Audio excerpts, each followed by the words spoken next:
Putang ina naman, Nay. Ano ba? Iinom ka na lang, hindi ka pa marunong. Gusto mo ako ba magpainom sa'yo, ha? Hindi ka pa nahiya? Ha? Ito mo itsura mo, Nay. Ang dugyot-dugyot mo na. Pasensya ka na, nak. Huwag mo naman ako sigawan. Pinagtitinginan na tayo dito. Tangina, wala akong pakialam. Nay, may meeting ako. Sasya na tayo ng oras dito eh. Nakaka-bad trip ka. Hello. Oo, susunod ako dyan. Eh, may biglaan lakad lang eh.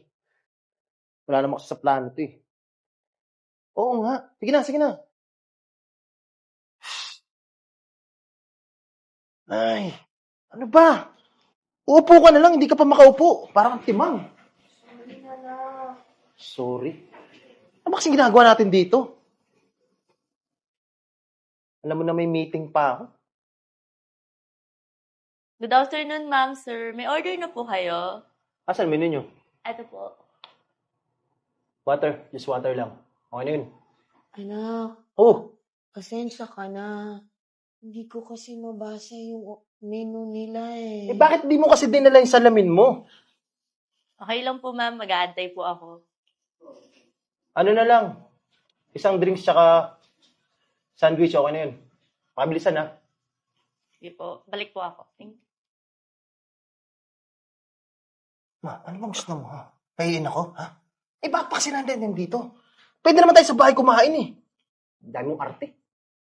Eh, gusto ko lang naman, nak, na mag-banding sa'yo eh. Tangina banding, eh, araw-araw na tayo magkasama. Ano ba bang gusto mo, ha? Alam mo na may meeting ako.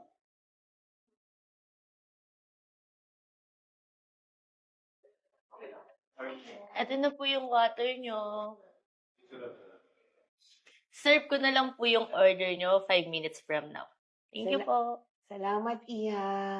Okay.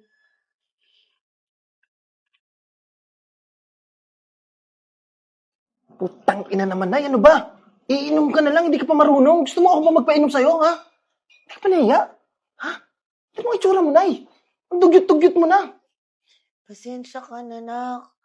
Huwag mo naman ako sigawan. Pinagtitinginan na tayo dito. Tangina, wala akong pakialam. Nay, may meeting ako. Sasya na tayo ng oras dito eh. Nakaka-bad trip ka. Eh, konting oras lang naman ang hinihiling ko sa'yo, nak eh. Sige na. Pupunta muna ako sa restroom. Sige na, bilisan mo. Kakahiya ka.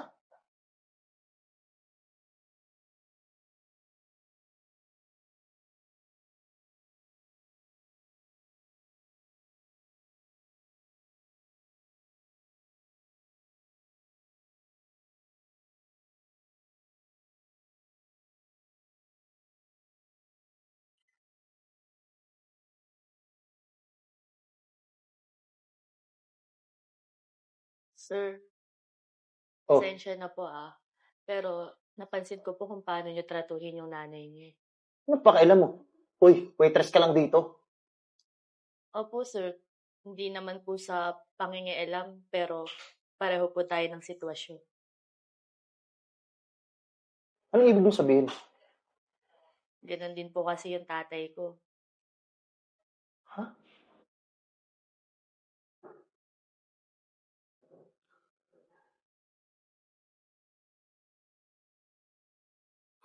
Pa naman! Konting pagsubo lang ng pagkain, hindi mo magawa. Tignan mo ang kalat-kalat. Parang kang bata. Eh, pasensya ka na, anak. Hindi ko kasi mapigilan na manginginig yung kamay ko. Yan! Yan yung rason kung bakit ayaw kitang kasama. Mapagod din ako, tay. Hindi naman pwedeng palagi na lang tang susubuan.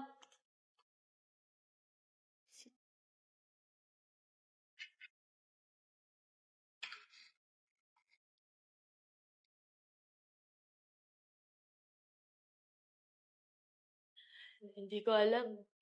Ngayon na pala yung huling beses na magkakasama kami. Eh, bakit? Nasaan siya? Wala na. Umatay na siya. Dahil sa cancer. Hindi ko nga alam yun eh. Kasi sobrang busy ako sa paglalakwatsa.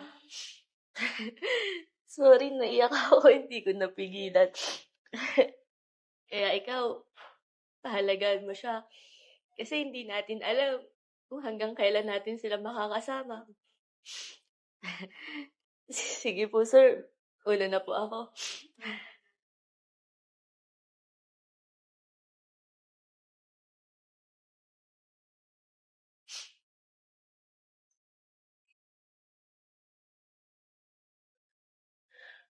Anak, Nay,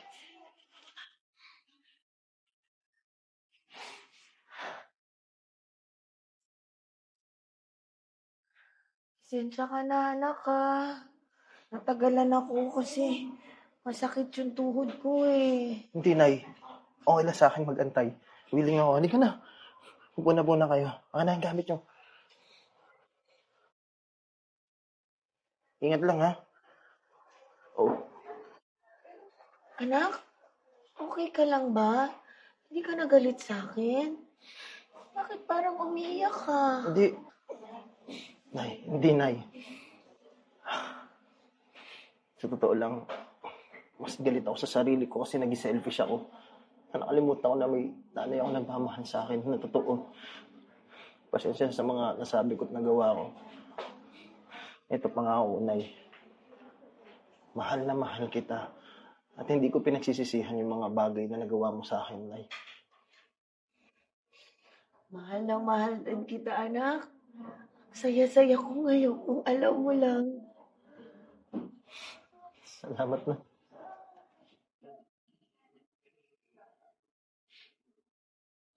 Ay.